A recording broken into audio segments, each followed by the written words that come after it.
Hello, everybody. Chrysanthemum Chronicles is that utopian land where poetry, stories, prose pieces, articles, and many creative things come to life and breathe under one roof. These pieces, written by some of the finest writers and poets, have become that sanctuary which all of them lovingly call their second home. And today, this literary reign where two magical princes take the dreams of Mirar writers across the world and turn them into reality are in sheer bliss of completing 2 years of its presence. Good evening, everyone. Today I welcome you to the second anniversary celebration of CC, and to make this evening memorable, we have curated and brought forward a virtual poetry event, Ballad of Verses Edition 1. And we can't be thankful enough to the honorable judges and our participating poets who have made time from their busy schedule and be a part of this event. Congratulations to everybody on second anniversary of CC. I would now like to take this opportunity and introduce you to our esteemed panel of judges. Today we have with us Dr. Santosh Bakaya ma'am. Dr. Santosh Bakaya, recipient of many national and international awards, academic, poet essayist, novelist, biographer, editor, TED speaker, creative writing mentor. She has been internationally acclaimed for her poetic biography of Mahatma Gandhi, Ballad of Bapu. Her TED talk on the myth of writer's block is very popular in creative writing circles. Ma'am, I would ping you about this to know more. Some of her books are Where Are the Lilacs, Under the Apple Boughs, Songs of Belligerence, Flights from My Terrace, A Sky Full of Balloons, short stories with Avijit Sarkar, which is Bring Out the Tall Tales, Only in Darkness Can You See the Stars, which is a biography of Martin Luther King Jr. Can we please have a round of applause for our very own Santosh Bakaya ma'am?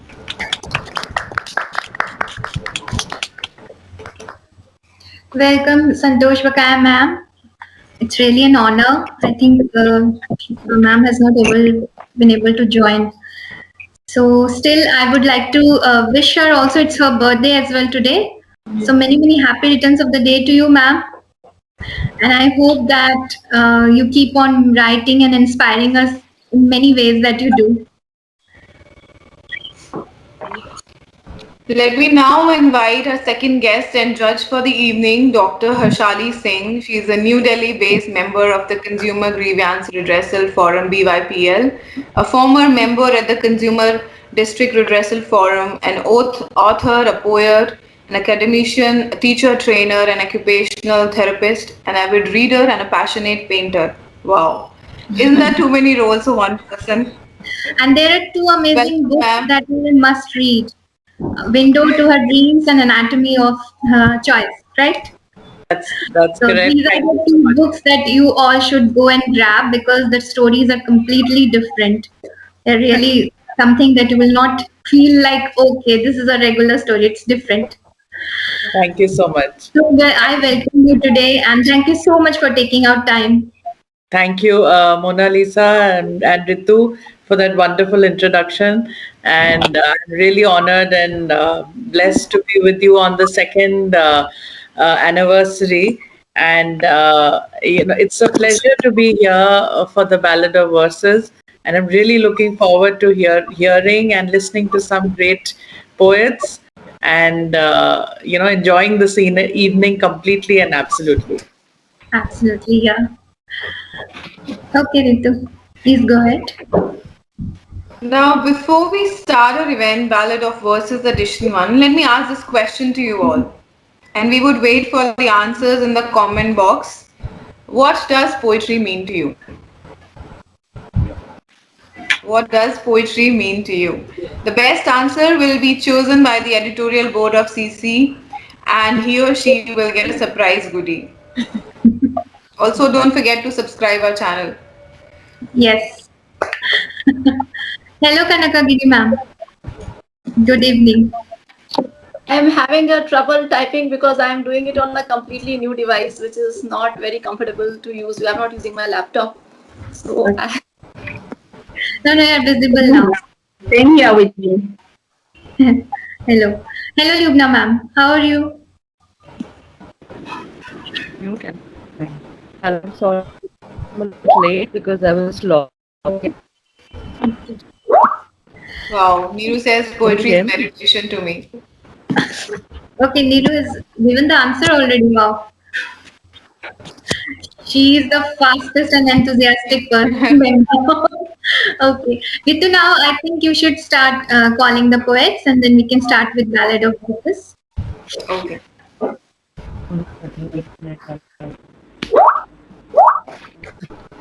Ballad of Verses, just like its name, it feels as if a brook of cool water has cascaded over the parched earth, filling the whole world with petrichor and dancing tunes of the gushes of the stream, is reaching the ears of every poet sitting far, waiting for his next inspiration. It seems like that first rain where every poet finds those words to write down their poems. Be it autumn or spring, summers or winters, every season can be molded into poetry. And now that we are already standing on the threshold of spring, we have today brought to you the mortal tapestry of emotions, feelings, essence of varied verses, and a lot more. Our poets are ready to fill your house today with poetry that will flow till the very end of your souls. As Carl Sandburg has very rightly said, poetry is the journal of the sea animal living on land, wanting to fly in the air. Poetry is a search for syllables to shoot at the barriers of the unknown and the unknowable. Poetry is a phantom script telling how rainbows are made and why they go away. From the Atlantic, March 1920. So now, without any further ado, let me welcome the first poet in the house today, Shweta Singh. Shweta, you can introduce yourself and begin with your poem. I'll Thank you. unmute. I'll mute myself. So I hope I'm audible to everybody. Yes. Yes. A very big namaste to all of you who are here today. And it is such a wonderful occasion for us to gather here to celebrate the second anniversary of Chrysanthemum Chronicles. So a big congratulations to Mona Lisa Joshi and her team for this achievement and to many, many, many more dear in the future. Thank And I would also like to thank them for this opportunity, for being in the presence of such august company as Santosh ma'am. And it's a happy birthday today. It's a happy birthday, ma'am, and Harshali ma'am. And I was hoping to see Deepak sir also, but I don't know whether he is here at the moment. Yes, I would like to take a little time of yours. Deepak sir actually pinged me in the morning that due to some official commitment, he would not be able to make it today, but he promised that in the next event he will be there. Perfect. And to all my fellow poets, so thank you for having me here. And my name is Shweta Singh. I live in Mumbai, and it's been a couple of years since I've started writing. So to be here in the presence of such poets, it is such an honor. It's making me a little nervous. So the poem that I have for you today is titled "A Necklace Beautiful." So the thought behind the poem was that as women, we sometimes need to dress up and accessorize ourselves to feel better, to, boost our morale. So this got me thinking as to the kind of accessory that I would want to wear to do that. And I came up with this necklace that I would want to wear to help me boost my morale. So this is my poem, and this is how it goes.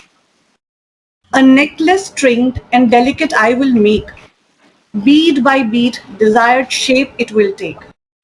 Nothing as regular as diamonds and gold ornate, yet your heart its ethereal beauty will captivate. It will sound beads of multifaceted love. In the list of feelings, it stands all above. The next set of beads will be eternal hope. Without them, life can be a downward slope. Festooning faith to the sorry, festooning faith to the string is such a valuable treat. Without these beads, the necklace is incomplete. The dazzling centerpiece will be all round respect. For others, yes, but for me too. Then it'll be perfect. Most precious beads of patience interspersed, the necklace will take care of anything accursed. In the twine of acceptance, these beads held together will help me stand tall and face foul or fair weather. Such a necklace, beautiful and precious, I will wear. Nothing life throws will make me break or tear. Bead by bead, desired shape it will take. A necklace stringed and delicate, I will make. Thank you so much. Beautiful, beautiful point. Wow. It's very profound, very beautiful. Thank you. Very wonderful. I have two Very nice. necklaces at my back. Now, now, in the next time you go outside, you put them on. Yes. You have to remember and this poem. and and my from the first anniversary of Plethora, my certificate. Wow, that's So moving on, the second poet today is Nandita D. Ni Chatterjee. Can you hear me? yes, yes, Yes, Ji. we can. Yes. Yes. Yeah. Okay, hi everybody. First, let me say this is a very happy anniversary to Chrysanthemum Chronicles and Thank you. big hooray for Mona Lisa Jyoti who has created it and is spearheading it for us. Thank And you. lots and lots and lots of love and best wishes always there with you all, and I'm so happy because this is a very happening group. So I love to read your poems, I love to see your work, I love to see the images, so I'm Thank you very so much. happy here with you. Thank you so much for having me with you all. Thank you, Didi. Uh-huh. I'll read out my poem as best as I can. I've had a eye condition. I've chosen my poem from Chrysanthemum Chronicles first issue, and Sure. since it's CC's anniversary, I'm going to read from my poem in the magazine. And the theme was on winter and trains. So it's a slightly long poem. Please bear with me. The Enchantress by Nandita De Ni Chatterjee. Chilly night winds blow from the Kanchenjunga. Dawn, a spectacular show at Tiger Hills. Thin rays of gold breaking ever so gently, dispersing the black blanket of gold. A glimmer on the Everest in the distance. Smell of hot tea from the kettles. The hills waking up gloriously. Ah, steaming momos laid out. Rosy cheeks peeping from under mufflers and woolen caps. Little babies bundled in coats. The fog lingers thick in gloom. The tiny station white in the mist. 7,407 feet altitude.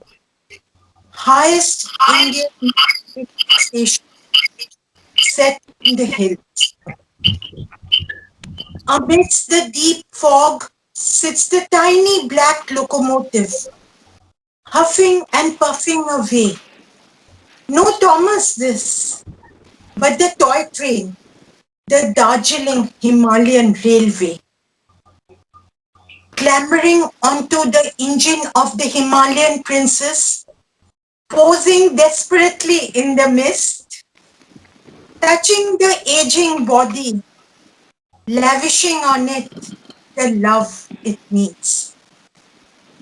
The Darjeeling Toy Train, a magical 2 feet narrow gauge railway, steam and diesel locomotives, a heritage train built around 1879, cynosure of eyes in the world. Tiny the train, ambitious its journey, 88-kilometer long route, 6 zigzags, 5 loops, and on it trudges from New Jalpaiguri uphill, taking the 2-hour joyride, clamoring on for a window seat view, snowy peaks slowly peeping out in the distance, past the glorious monastery, gazing at little monks in play. High above on the hillcrest, through steep roads and sharp bends, wooden homes covered with colorful flowers at touching distance. At a snail's pace, it lugs us, stopping every now and then, miraculously taking the turns, chopping away at the squeals of joy, hues of Himalayan splendor, mountains waking up to a languorous day, right up to Batasia Loop, stopping to take a well-deserved rest. Telescopic views of Kanchenjunga and the snow mountain air drifting us to orange orchards around, sauntering in the serenity, losing ourselves in the verdant pine forests. A journey, a poem. Mighty Himalayas, a sprightly little toy train, 140 odd years old, youthful is spirit, joyful is mood, an adventure all the way, pushing off sardonically with empty coaches, Batasia stopover done, a gentle run down the loops, and we are back on the steep trail. Through Darjeeling town, merrily it goes, whistling at the horses and jeeps, racing away right past it. Tourists or locals all greet it with a grin. Much loved it is, and is rightly smug. The journey down to the plains, a ride we sadly miss. Through manicured tea gardens, flush with aromas of fresh Darjeeling teas. Through veils of rhododendrons and mystical forests. Mahanati River playing hide and seek, gentle winds urging it along, mid-summer or mid-winter, the magic never waits. The Darjeeling Himalayan Railways, a lyrical ode to trains, to terrains transcendental, wearing its UNESCO stage side badge with glory, bewitching in its beauty. Awesome, awesome. This is from the Himalayan Railway Museum. I It's Indian Railway Museum. It's a small model, expensive model of the original Princess diesel locomotive. And this poem is on your experience, one of your experience, right? Yes, very much so. With my little boy and husband, many years back. Okay. So And who's coming next, Ritu? Moving on to the third poet, Neeru Agnihotri, my very dear friend. Over to you, Neeru.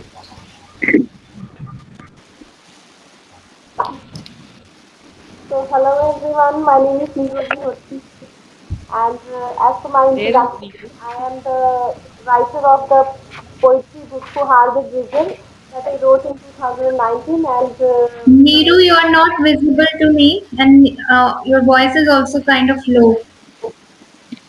okay, am I now visible? No.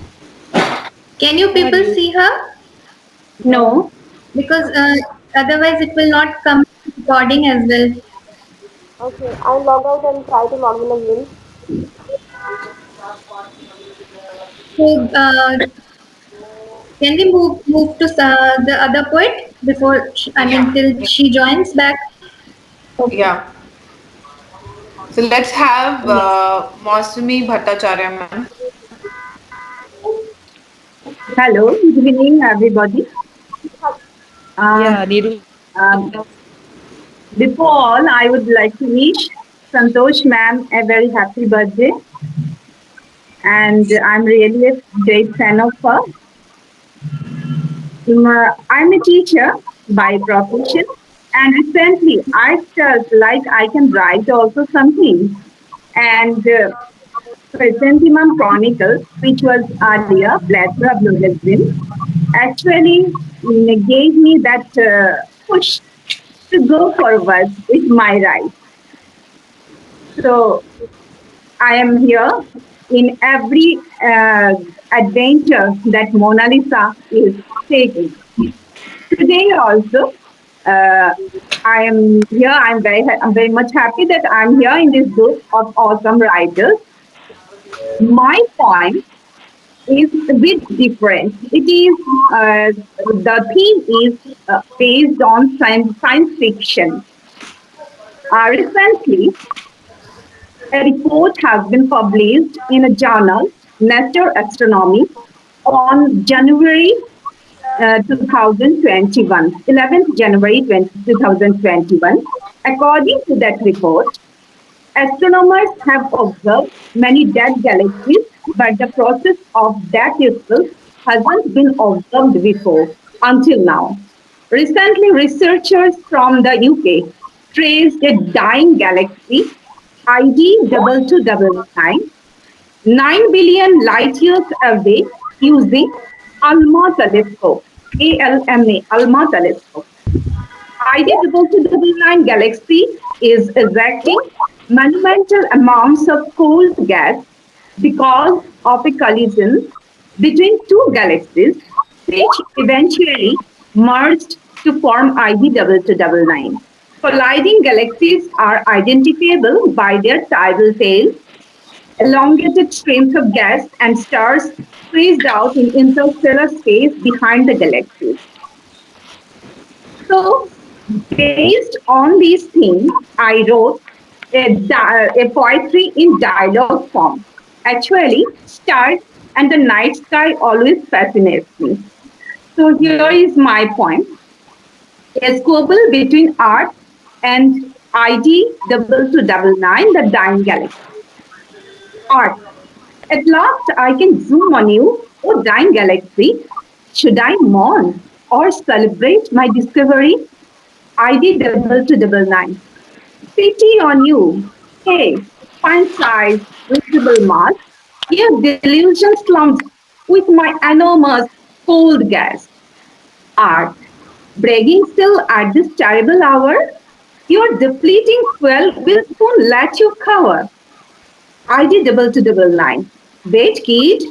Stop capering at your nanoscopic finding. Million years of waiting before you see my ending. Art. Studies say you suffered an inelastic collision with your bro. Hilarious it is to see those funny tidal tails trailing behind you. ID 2299. Mock not facetiously. You insignificant opening granule. Those spiraling arms of Milky Way will wrench your gall. Art. Proudly I flaunt my prominence in this universe. Only I decide where my ambitious exploration will bring us. ID 2299. Your arrogance will eclipse your unique features. Hey, imprudent art, save your existence, says holy preachers. Art, brooding over nothing is not in my nature. Disturb me not at this hour, marveling this unusual and exciting adventure. Thank you. That's a very unique poem you have chosen today to read. Thank Sci-fi, you. completely different. Thank you. Okay. Great. So next would be Niru. Hello everyone, am I audible now? Yeah, Yes. you Yes. are audible Okay, and visible to me. alright, thank you. Okay, so my name is Neerud Mehotri and I am a poetess and I wrote the book in 2019 by name Fuhar the Drizzle. So today I'm going to recite a poem about a human emotion that we try to resist always, that is pain. Actually, we always try to flaunt our happier side and our pleasing side. But today I felt the pain and I'm going to talk about that. So I hope you all like it. So the title of the poem is Pain. So I am broken, damaged, shattered, and crumbled to a million pieces. And it all started as a small crack, and that crack was never taken care of. And by the passage of time, it split and splintered and snapped until the whole thing exploded in front of me, leaving me blind to see where I was going. So how do you build yourself back up when every piece of who you are has been broken into a million pieces? So how do you build yourself back up when the pits would be a paradise compared to my present pain? And how would I build myself back up when lifetimes of crime couldn't clean up that stain? I ask you, is there any purpose to this pain? And this is my question to God. Is there any purpose to this pain? And can there be meaning in my mess? And where?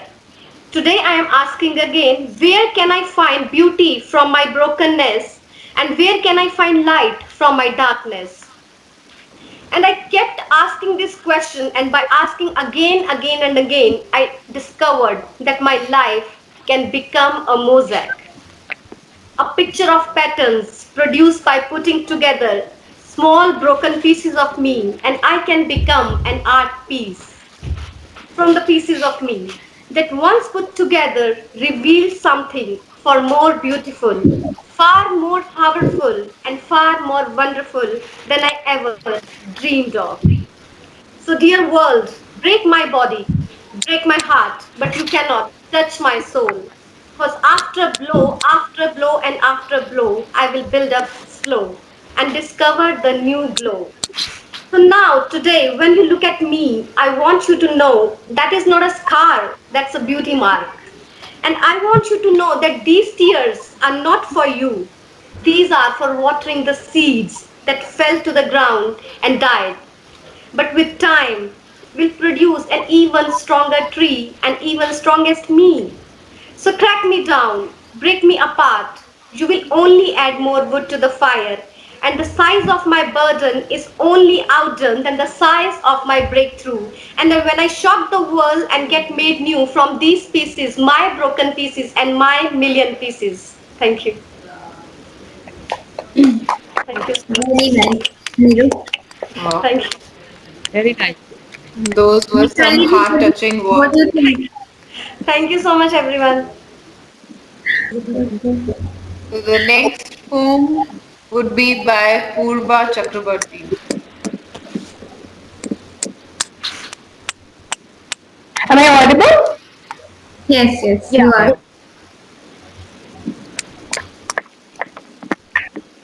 Now you are not Now audible, you Siva. What's happening? Now yeah, it's better. Yeah. yeah.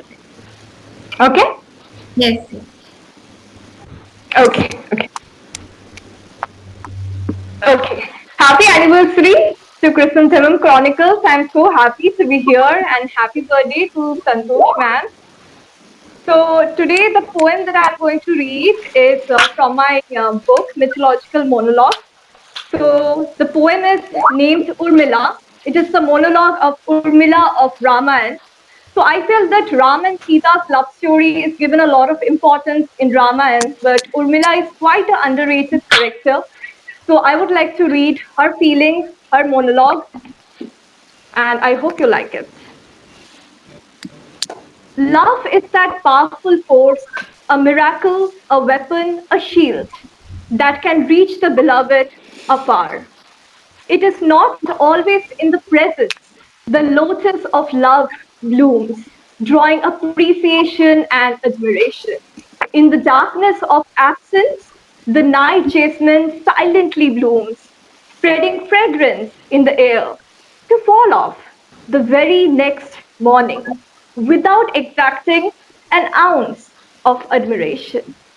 I, Urmila, unlike my sister Sita, did not follow my husband Lakshman to the forest to live a life of austerity.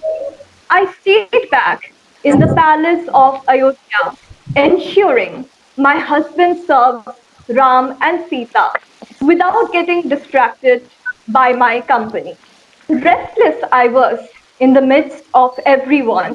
My heart yearned to help Lakshman. Every day and night I prayed for a chance to be his ally in this cosmic plan, till the universe granted my wish. The goddess of sleep visited me one night. Lakshman wants to stay awake for the next 14 years to serve Ram and Sita.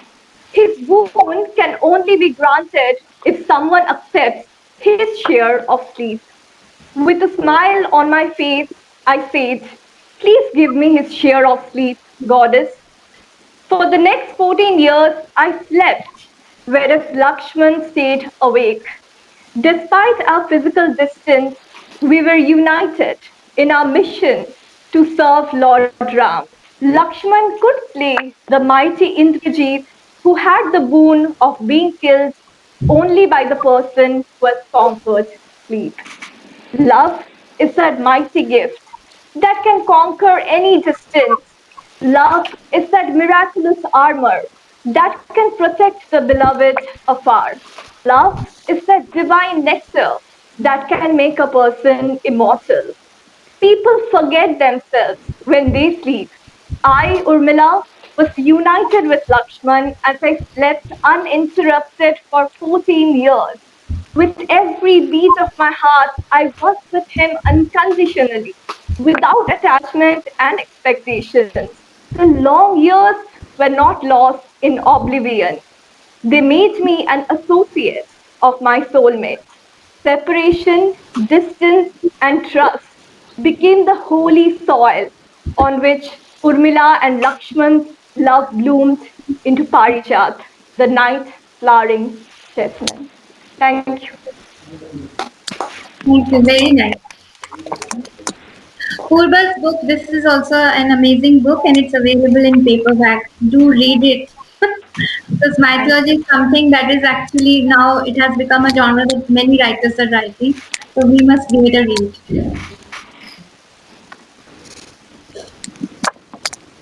So next in the house is Daisy Bala.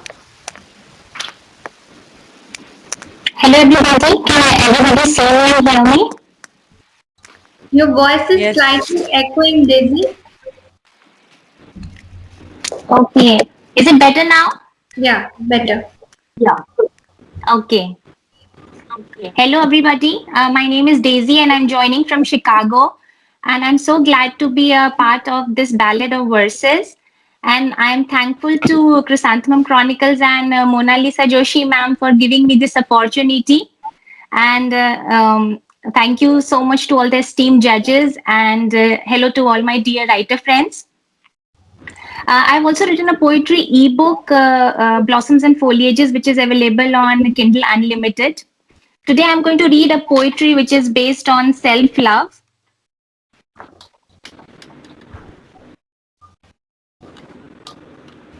It's called I Was Born to Be Loved. The idea of writing this poem is self-love because I believe it is the most corrugated idea of love and it has been slandered for being selfish and guilty. But the truth is that self love is the focal point of any love theory or thesis We hide our weaknesses and unpleasant shades from the world and put up a facade for pleasing ourselves or others. But this darkness is misleading and it should rather be groped in because in it lies your strength, your real self, your awareness, and your acceptance is your power and your prerogative and your freedom. So the mind reigns supreme and the heart shines when the shadows of self doubt melt away. So indulge in self love because that is the point from where the magic begins. My poem, I Was Born to Be Loved, goes like this. It flourishes in emotions, transcending physical proximities. It proliferates like light, absorbed in the dense nube of the soul. Invisible, invincible. It has incandescent warmth. Doors can't block it.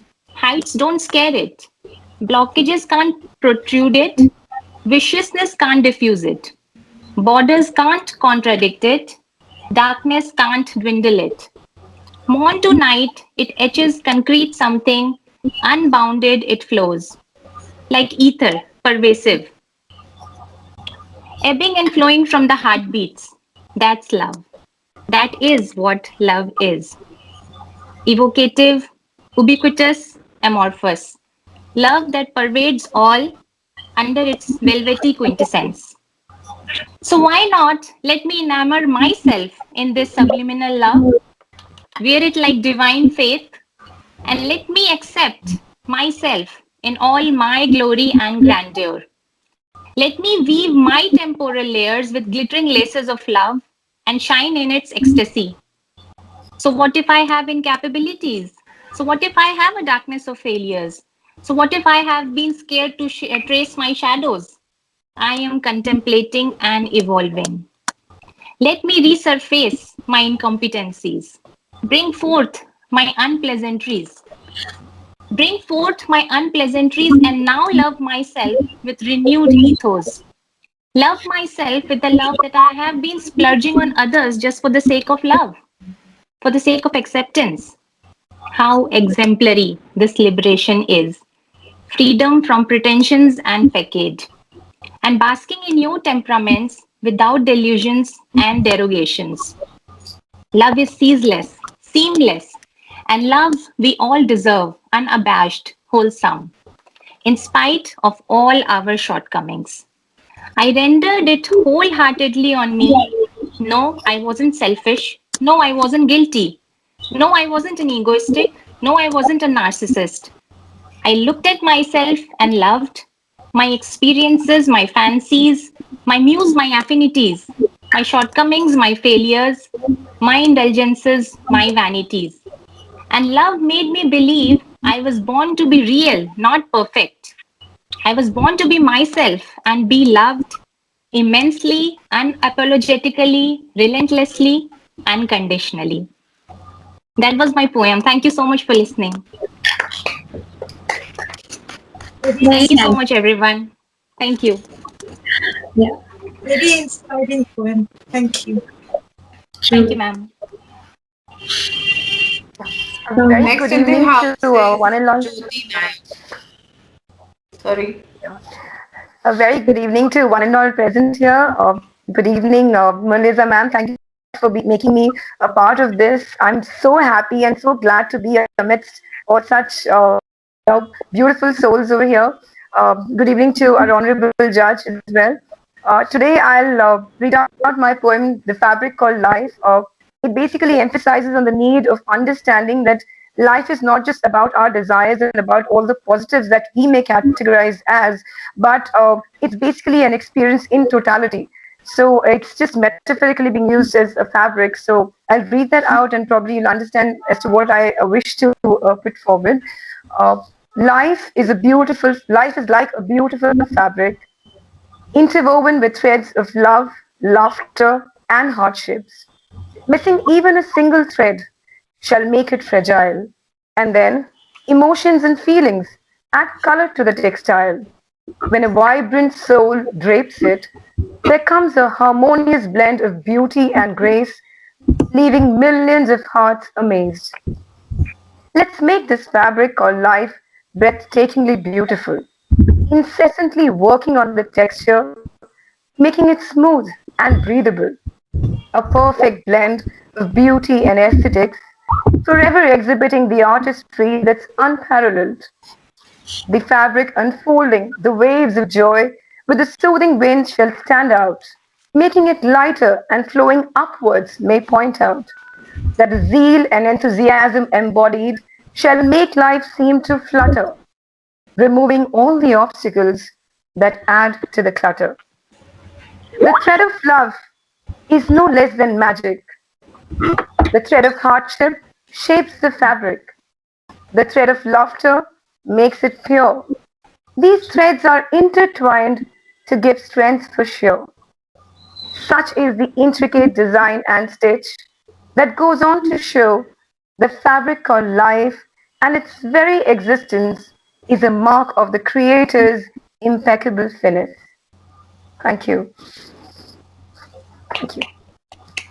Beautiful. Very inspiring poetry is happening today in the house. Thank you so much for encouraging us. Yeah, thank you. Thank you, ma'am. Next, we invite Kankagiri Shakuntala ma'am. Ma'am, you're not audible. You have to unmute yourself. Yeah. Hello. Yes, ma'am. Audible Yeah. now. Yeah. Hello. Hi. Namaste to all of you. Happy anniversary to Chrysanthemum Chronicles. Happy birthday to Santosh Bagaya ma'am. And lovely greetings to all the beautiful poets sitting out over there. And sorry for my late entry, Mona Lisa. And thank you for hosting this event and trying to bring us on to this recitation event, virtual event over here. Pleasure, And ma'am. yeah, as regards what poetry to me is, poetry is an expression of revelation, of an emotion, of a commemoration, of a celebration. It's an ocean of words which translate into various expressions. And we have the freedom to express it as and when the situation demands or as and when a subject demands. I think that kind of a flexibility is also there in poetry. And I love to express with whatever limited capacities I have, I try to express myself. And today's poem that I am going to recite here is Evoking the Goddess. It was one of the prompts that was given long back, the erstwhile Plethora Blogzin's prompt. And I would like to respond to this topic. Earlier I had written and I was not very happy about it. So I tried to change it a little bit. And I hope it meets with your liking, approval. Thank you all. So here's my poem. I'll just go about it. Evoking the Goddess. Yeah, one more thing. I chose this poem in particular, keeping the season in mind, the spring season here. And spring actually symbolizes freshness, newness, new beginnings, and all. And in this poem, I have brought a parallel to a young a maiden who is stepping into womanhood through her on the verge of matrimonial bonding, and how she transforms herself into a woman of standing, a woman of ability, a woman of substance and all. So my poem goes here like this. With expectations touching azure skies, floating in the air with dreams swinging high, radiant and dazzling, in an ethnic bridal attire, her emotions riding a chariot of desire. The new bride, with her soulmate, steps into her new home with all the frills and fanfare of a ceremonial drone. To the beat of drums and music floating across, the young bride, oblivious to the cacophony of sorts. Her feet as tender as a beautiful rose, bedecked with precious stones on anklets to pose. Henna designs adorning her feet delicate, aureate patterns adding to her glow exquisite. Reflecting her glimmer and radiance chaste, emotions overwhelming her face, trepidation and excitement running her race, she looks ravishing in all her bridal grace. Placing her right foot on the sterling platter with a nervous and enraptured flutter, thrill and consternation of the unknown beginnings of a new journey in her life's cart beckoning. With stars in her eyes twinkling, dreams in her eyes glowing, romantic feelings brewing, and hope in her heart for a beautiful unfolding.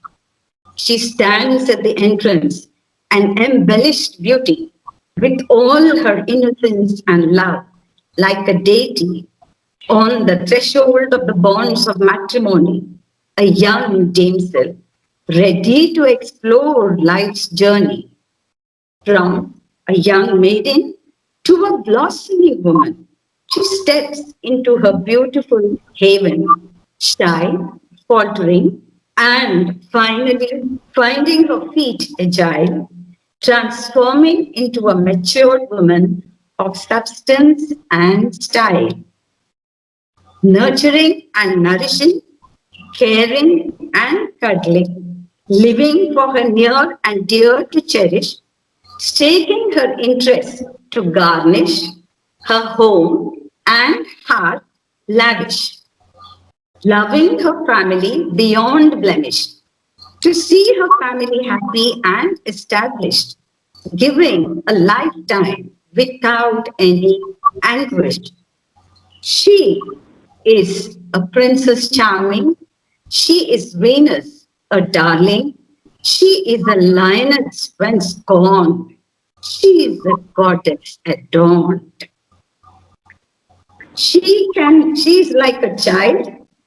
Sometimes she can be wild and she can also be mild. Emotions personified, feelings epitomized. She is the woman glorified. She is a woman sublime. She is Shakti, the force divine. So this is a tribute to womanhood that I tried to put across. And I close it with a small Sanskrit sloka, which says, Yatra naryaha pujyante, tatra ramante devataha. Translated, it means where women are worshipped, there God reside. Thank you all so much. Beautiful. Very nice. And I Beautiful, ma'am. am Beautiful. having goosebumps right now. Women empowerment marches. Yes. March 8th, yes, it's coming. Yeah. Great. Very inspiring poems. Loving it. Yes.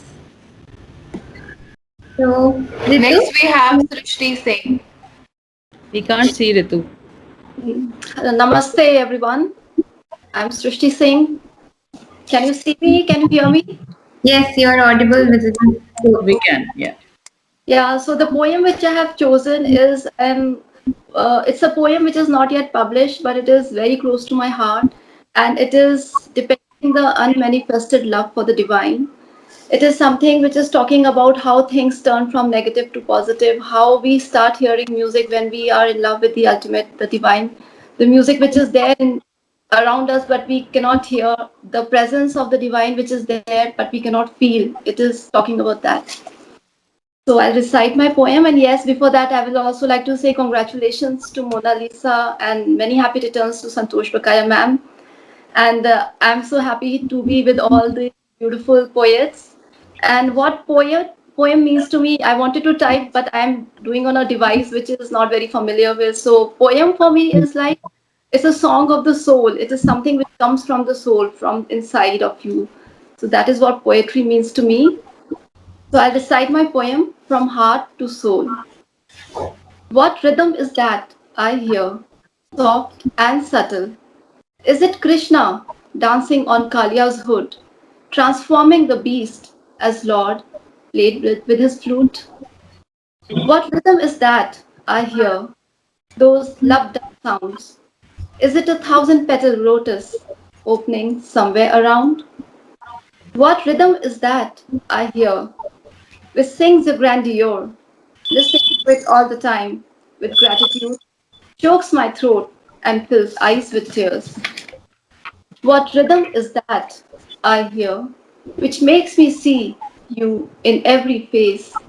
As my heart speaks to my soul, your presence I feel even in empty space. Thank you.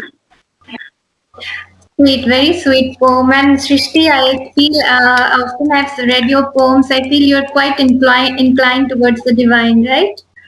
Yeah, I'm getting quite now as I'm getting quite Spiritual. divinity. I feel myself because That's nice. Okay. So who's coming next, Ritu?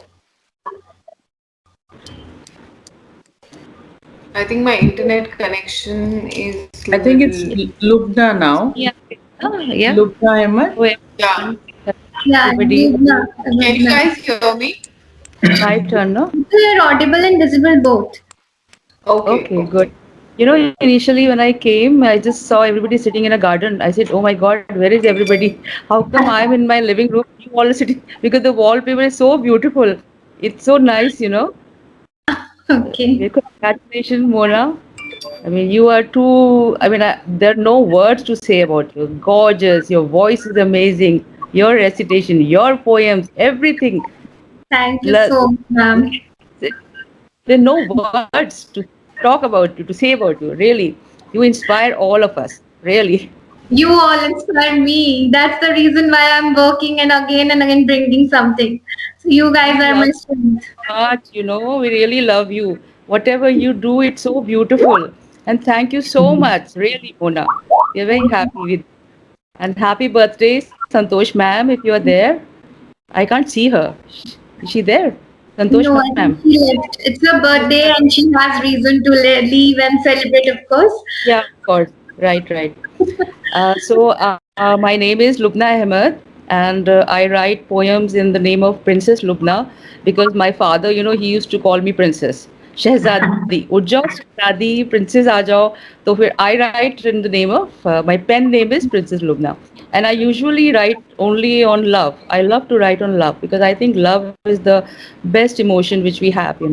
So even when that Indian summers we were writing, and I told Mona, what should I write? And I wrote about love only in summers. So Yeah. the poem I'm going to recite today. Just a minute. It's Roseate Sonnet.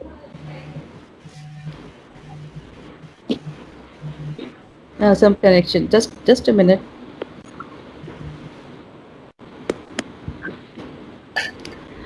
It's a roseate sonnet. It is the founder is Dr. Ampad Koshi. It's 14 lines. The last four lines are with the abbreviation of rose, ROSE, right? So it's fragrance of tranquil love. Often I walk the lonely winding path, treading on a solitary journey. Amidst thousands of fallen autumn leaves, a million stories my mind weaves. It is in the same path which shares our secrets, our giggles, our promises. Silent souls under the celestial night stars winked, the moon had blushed. My thoughts strewn all along the way, bright colored hues of a fiery flame. Charred, my burnt heart perceived the autumn chill waltzing in pain. Tough to weather the storms inside, fighting battles, raging fires, hard on self, grey, gloomy clouds hover many a times. Not a soul, nobody cared a hoot. Nature nudges one towards new innings, gradually peel layers of black thinning. A withered soul emerge, albeit hesitantly, moving on towards love, evidently. Rising above, melancholy veil, flashing smiles, with marvelous exuberance. Only true love heals wounded heart, seal again with intimacy that fell apart. Soul soars way beyond azure skies, transcending in dreams of mystical love, eventually witnessing a fragrance of tranquil love, a heart so desire. Thank you. It's a beautiful love poem, I have to say. Beautiful. You. So, I'm not going to say much because I'm not the judge, so I'll leave it to Harshali ji. That's why I'm not giving more comments. But you would get my feedback in comments only later I'm on. really, I'm really enjoying it. I'm completely lost in these beautiful feelings that all the poetesses are, literally spilling on my screen for now. I wish I get a chance to Everybody after listen. so months. Sorry. I think it's so good to see everybody after so many months. I missed the last event. There was some connection problem, and I really was feeling so sad. Today I'm very happy. So good to see all of you. So beautiful, Nice everybody. to have you. And we are going to have some regular events, but a physical one also is going to take place soon Okay. because we have to meet. Finally, It's been long. finally. Nandita, Yeah. ma'am, you're so beautiful. Ma'am can you hear So, me ma'am आप बहुत अच्छी लग रही हैं Harshali ji, you're saying to. Nandita ma'am Okay, Nandita. Nandita ji, for you. Thank you. बहुत अच्छी लग रही हैं आप I think everybody is looking beautiful and so many beautiful poems we have. yeah absolutely so many love poems I'm really having a great time thank you so much Mona Lisa you are too good I love you all of us love you Love it too, ma'am. Poets. I We are love everybody. Even looking at Purva, she's totally lost, enjoying herself fully. yeah Okay. So, Nitika, it's your turn. We are waiting for Yeah, you. yeah. Am I audible and visible both? Yes, yes. Yeah, you are. So first of all, congratulations to the team Chrysanthemum Chronicles for their second year anniversary, and a lot of gratitude from my side for accepting me. I mean, letting me be of this event. So I'm really glad to be there with you, all you wonderful poets. And my name is Nitika Sahani. My native place is Delhi, but I stay in Mumbai. I work in a telecom company in Mumbai. These days I am at my hometown enjoying the work from home. And the poem that I'm going to read today is titled Forbidden Fruit. The concept behind the poem is the theme that I want to convey is that we all perceive and believe in things differently. So something that you perceive or believe is right for you, but something that I believe I may, perceive or believe differently, but that will be right for me. So the underlying idea of my poem is there's nothing right and wrong. It's all about what you perceive and what you believe. Okay. And as I said, that the title of the poem is Forbidden Fruit, and that's how it goes. Whether Eve ate it or Adam plucked it is unknown and will forever be. Thoughtful or not, they savored the juice of what before they'd never seen. The urge, unavoidable or not, still discovering their own beings. Were they apprehensive or just couldn't stop? Were they attracted or too hungry? Or were they curious to know its making? Had conscience even started birthing? I question myself, was the fruit ever forbidden? Or all this was meant to be? Is all this mere fiction that you and I cooked for needs? Why is it called the forbidden fruit when no one's seen the actual root? I've come to realize for few, these are true stories. For others, a life full of glory. Some say man couldn't control desires. Others claim the fruit grew for buyers. But the question isn't about true or false. It's about what makes sense to us. I let you say how it pleases you. but let me enjoy my own growth. Thank you. Very nice. Awesome. So, in the end, I would like to invite Ritu because she has joined this group and she has become active after a very long time. तो एक pome तो बनता है रितु का. Yeah, congratulations, Ritu, on your marriage. You look so beautiful as a bride. I loved your lehenga also. I saw the pictures. Thank I seem to thank you so much. So now you're Mrs. Ritu Taneja, right? No. Ritu what? Mrs. Ritu.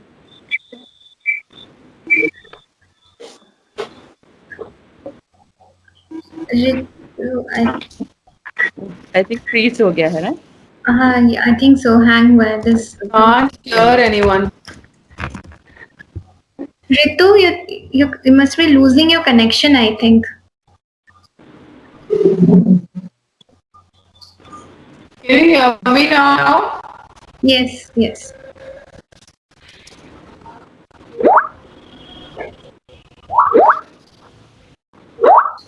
Not signing in again.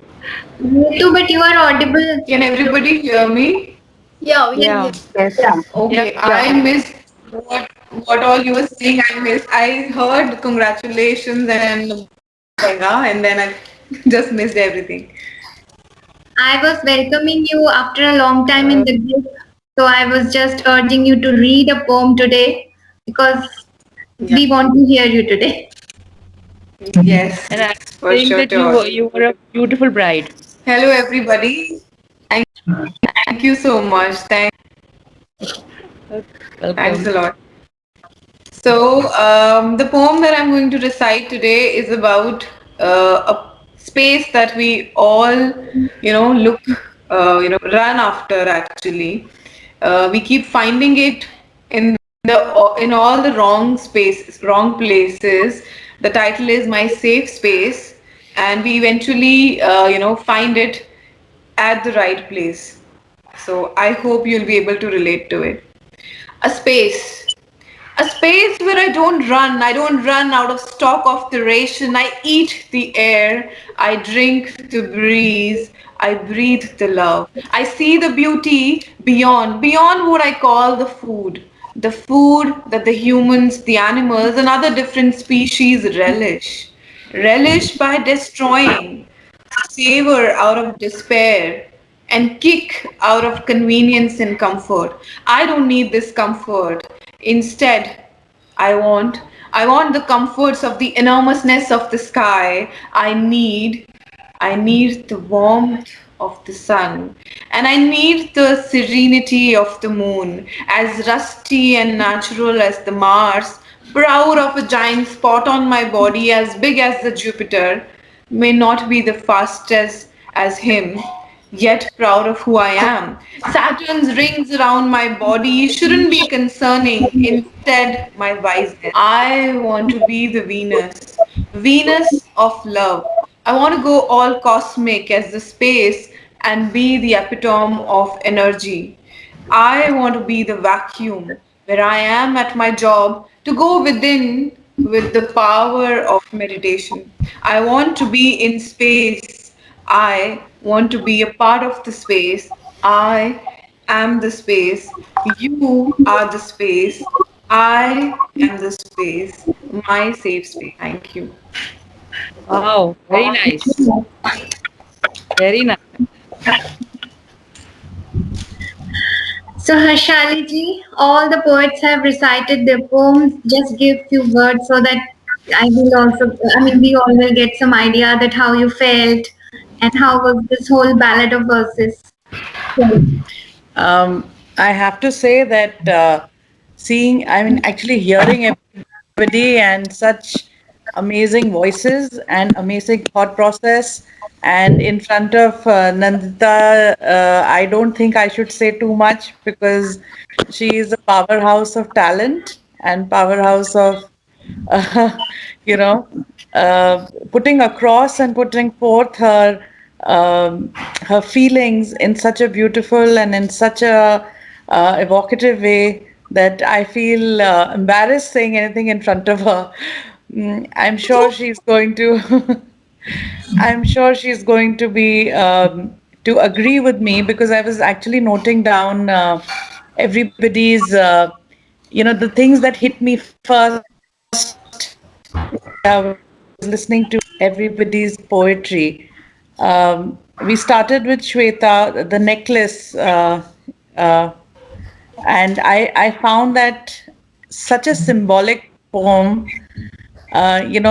So many layers in the poem are there. I'd love to read it again because normally for poems, I feel that when you're listening to something, that is the first impression you get.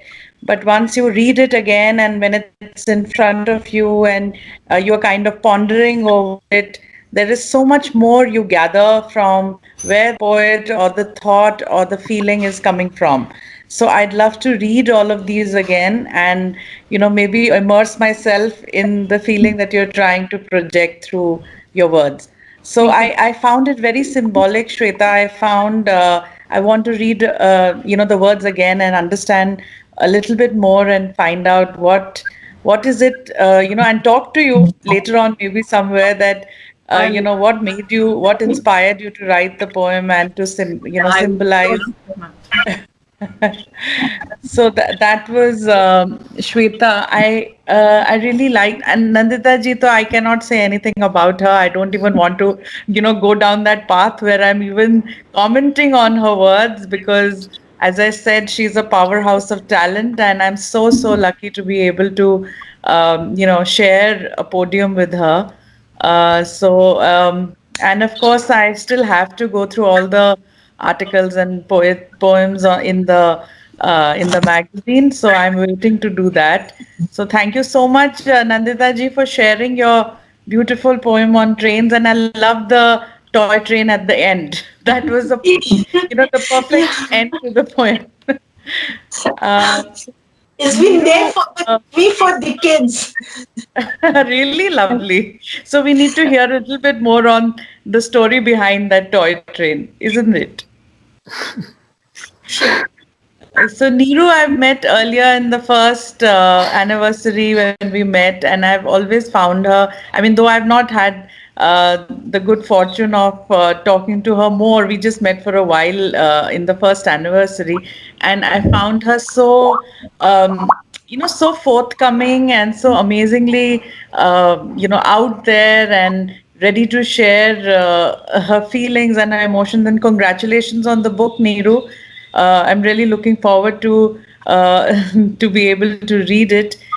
Your poem was called "The Pain," and sometimes I think as women maybe we relate a lot to the words that you use to express that emotion, and I did. I related a lot to your poem.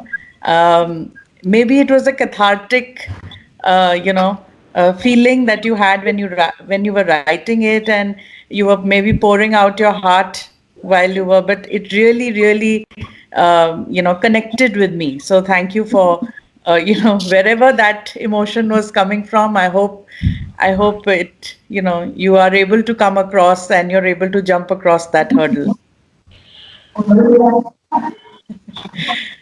And Moshmi, I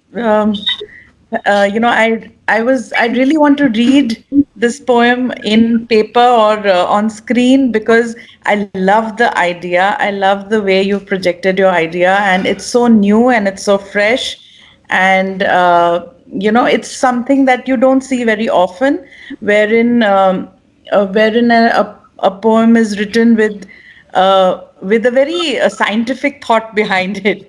Normally we kind of delve into emotion and we kind of talk about emotion all the time, but finding emotion in science is a new take, and I like it, and I think I'm going to try it as well for sure. Maybe I'll come to you for notes. Thank you. Thank you. You're welcome. So I like that. And then we had Purba doing her Urmila, sorry, what was it called? Urmila's monologue, if I'm not mistaken. Yeah, very well done. Purva, for your age, as a young lady, to be able to understand um, the feeling that someone else probably felt at, at that age. I'm really impressed. It's very impressive, and the fact that it read like a story. So when you write in long form, it's easier to express so many emotions that you did in a poetry. And frankly, I'm in awe of poets because they can actually squeeze out the maximum emotion in the minimum number of words.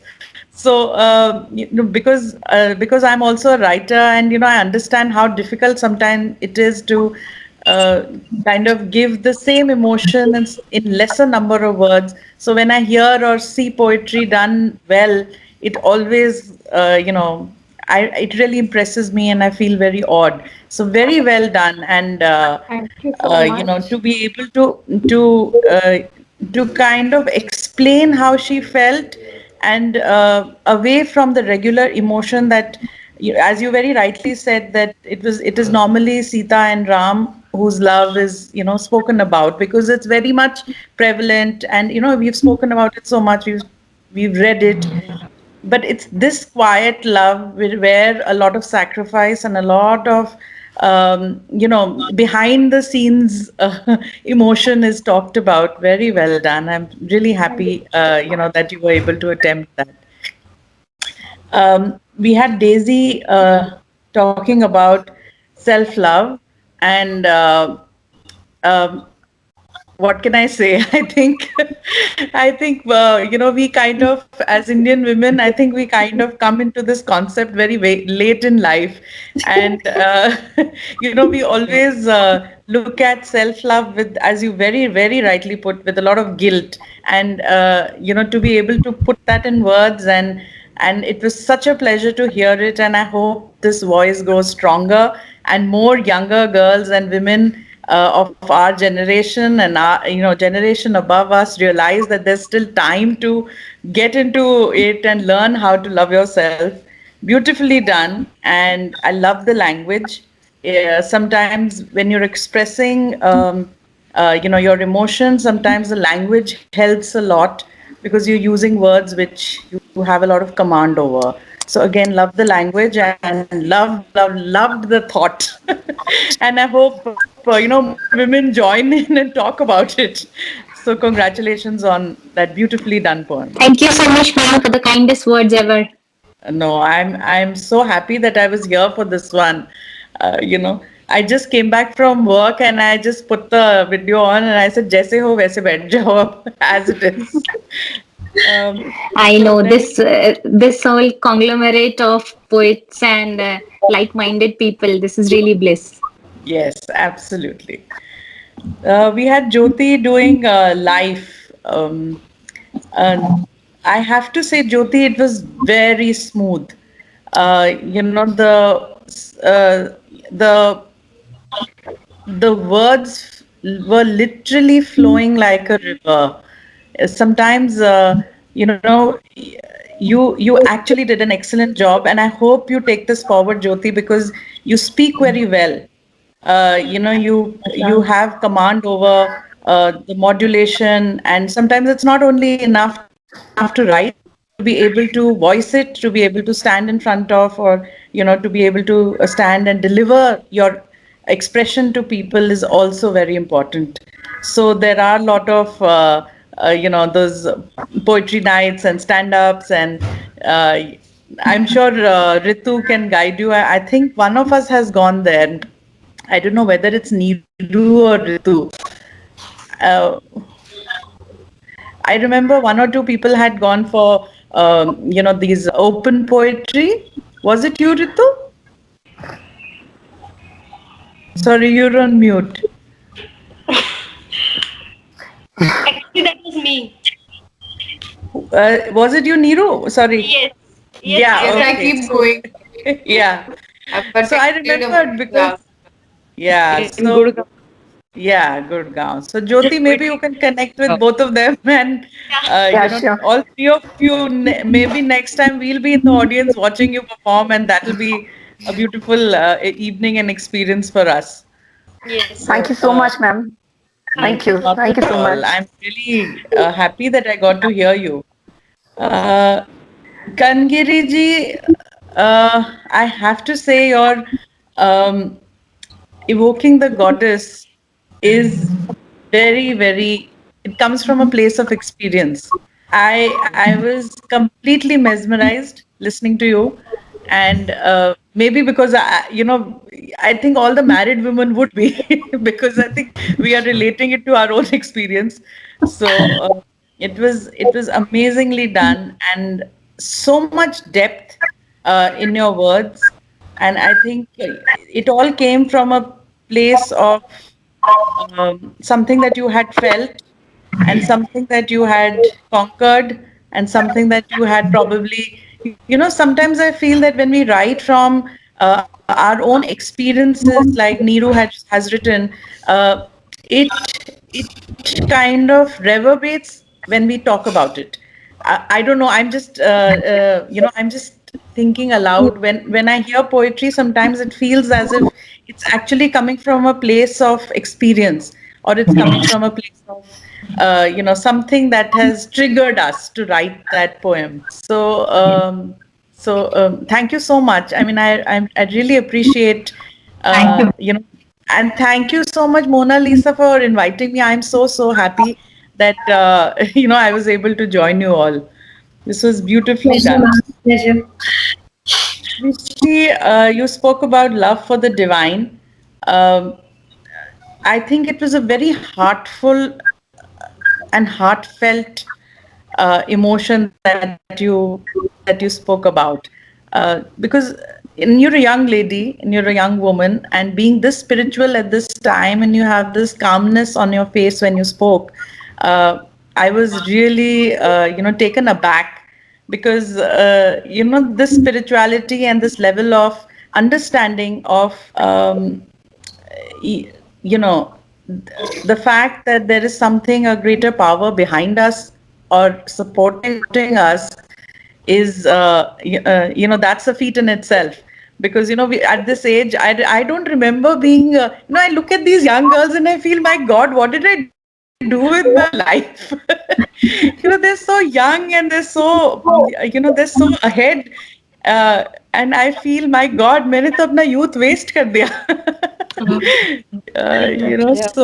So it was really nice, and probably I hope one day I'm able to talk to you and understand where this ability to connect to the divine comes, because it certainly shows in your words.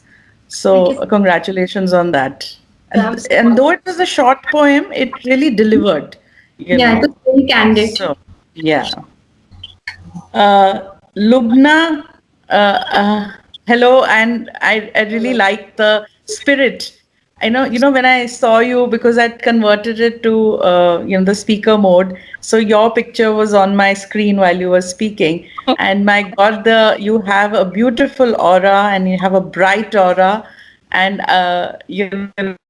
and it's full of life. So your poem about love obviously comes from a from a place of a lot of love that's inside you, and you have no problem kind of sharing it. So and I hope to read your book and your words again, to to understand. And it's and reading about love and talking about love is the best thing I think we can do. So you are absolutely on the right path. So I'm really looking forward to reading more of your poetry. And eventually, love is such a nice emotion that that even though there might be pain and grayness in it, eventually it's going to lead you to a place of happiness or some sort of satisfaction and contentment. So I really liked it. Uh, Nikita, I was actually sorry. I wanted to. I think I got logged out for your piece while you were doing. So I'm going to. I was actually going to request that if I could hear it again, because I joined back only while Ritu was, uh, you know. reciting her bit. So I was only able to hear just a little bit in the beginning. I don't know why I got locked out. So if you could, I would. Do we have time if I could hear her again? Is it possible, or should I do a separate chat with her? No, no. What I'll do is, Harshali ji, I'll take all the poems in written as well, and I'll send Yeah. it to you so that you get better idea. No, of course, that I would anyways want because a lot of times when we are hearing, we miss out on a Yeah. few words, and that is why I'm saying that I'm just telling you the first impressions I got. And Santosh ji, I'm sure she'll give much more in-depth analysis. But the first impression is what I'm telling all of you. Uh, so I just thought if we have 5 minutes, maybe I could hear her again if it's Sure, sure, possible. sure. Sure, yeah, please. So, so am I audible? Yeah, Yes. yeah. Okay.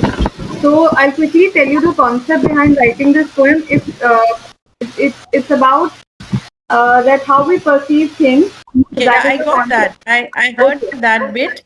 I heard Okay. till the forbidden fruit. Okay. Fine. Fine. Fine. Yeah. I'll start off. Whether Eve ate it or Adam plucked it is unknown and will forever be. Thoughtful or not, they savored the juice of what before they'd never seen. The urge, unavoidable or not, still discovering their own being. Were they apprehensive or just shocked? Were they attracted or too hungry? Or were they curious to know its making? Had conscience even started birthing? I question myself, was the fruit ever forbidden? Or all this was meant to be? Is all this mere fiction that you and I cook for needs? Why is it called the forbidden fruit when nobody's seen the actual root? I've come to realize for few these are true stories, for others a lie full of glory. Some say man couldn't control desires, others claim the fruit grew for buyers. But the question isn't about true or false, it's about what makes sense to us. I let you say how it pleases you, but let me enjoy my own brew. Thank you. Wonderful, wonderful. So, as you very rightly said, it's in poetry. I think the question that was asked initially, I think the answer would be water. It can be turbulent, it can be smooth, it can have depths that we cannot even think about measuring.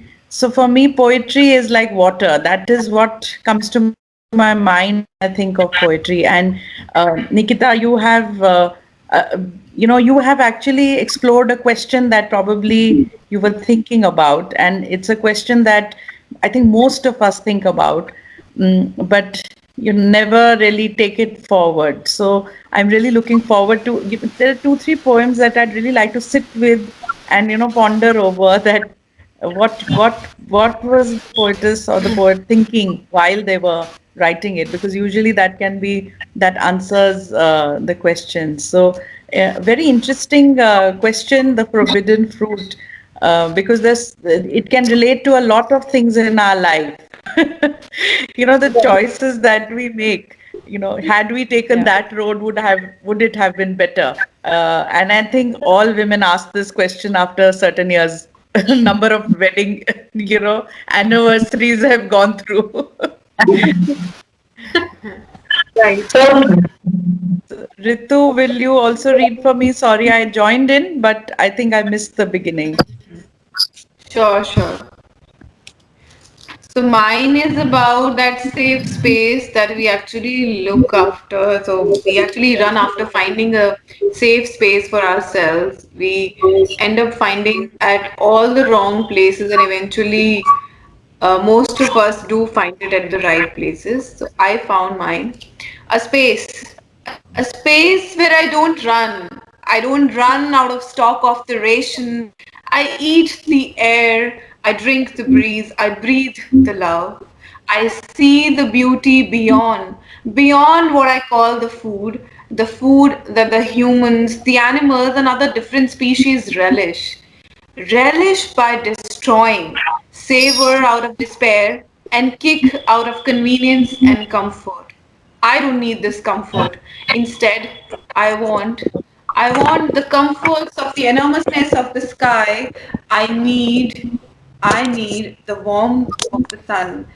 And I need the serenity of the moon, as rusty and natural as the Mars, proud of a giant spot on my body as big as the Jupiter, may not be the fastest as it is, yet proud of who I am.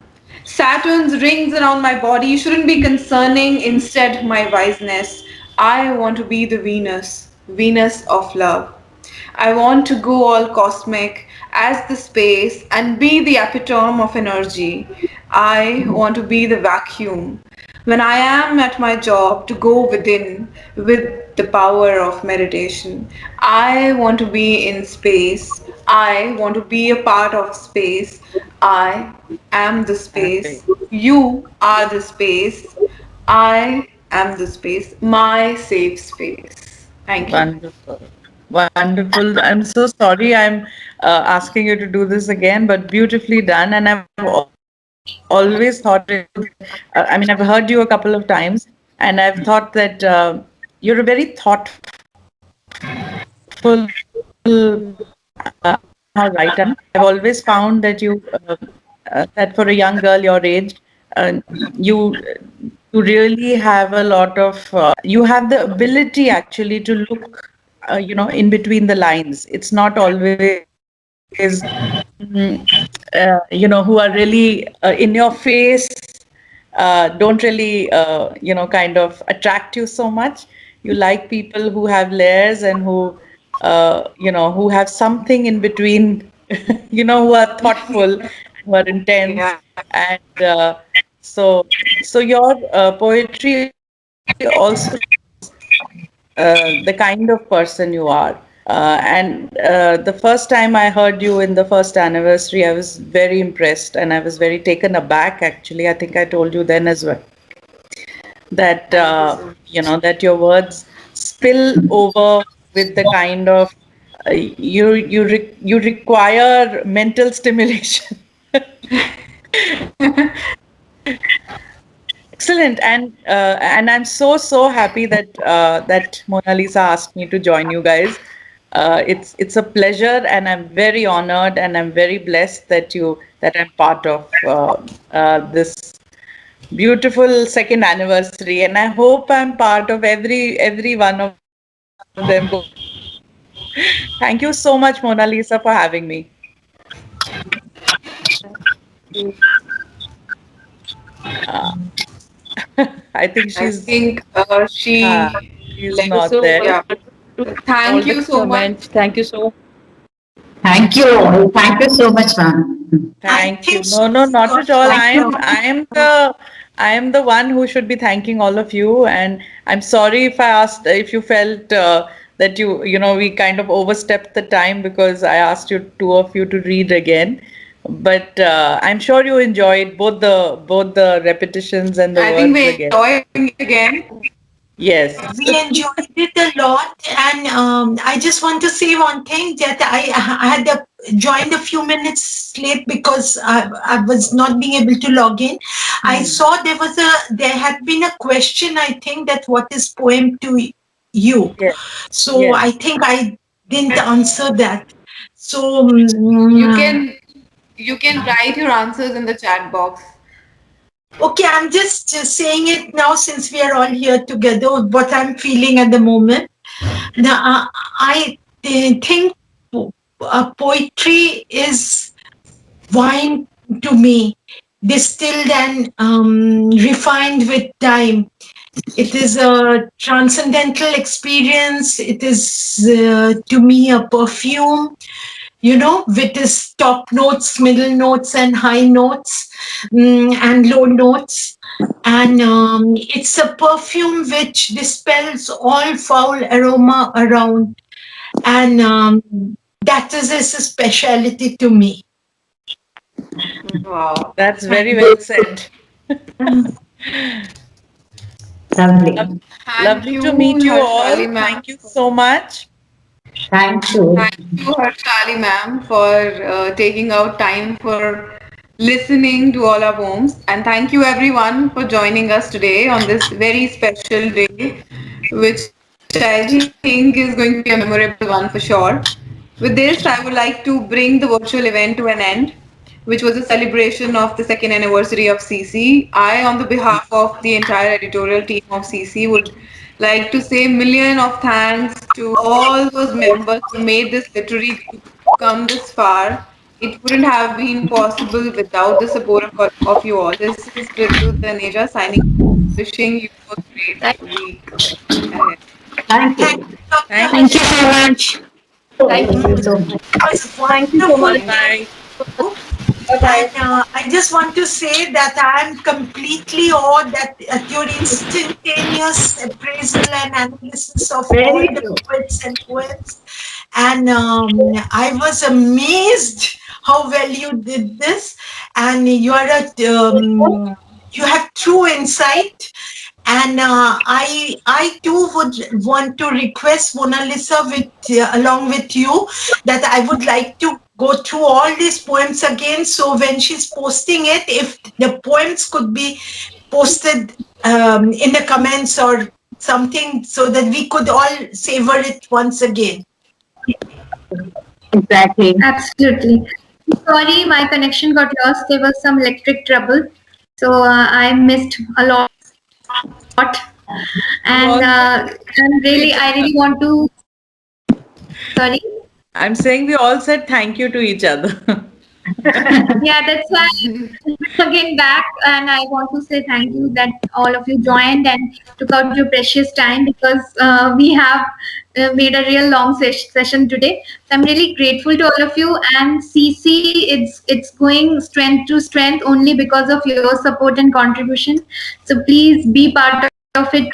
Whatever I'm bringing, it really gives me strength as well. So I'm really thankful and grateful to you. Thank you, Monali. We are never Thank you so much. So many beautiful opportunities. Thank you so much. Thank you. Bye, all of you. Okay, everyone.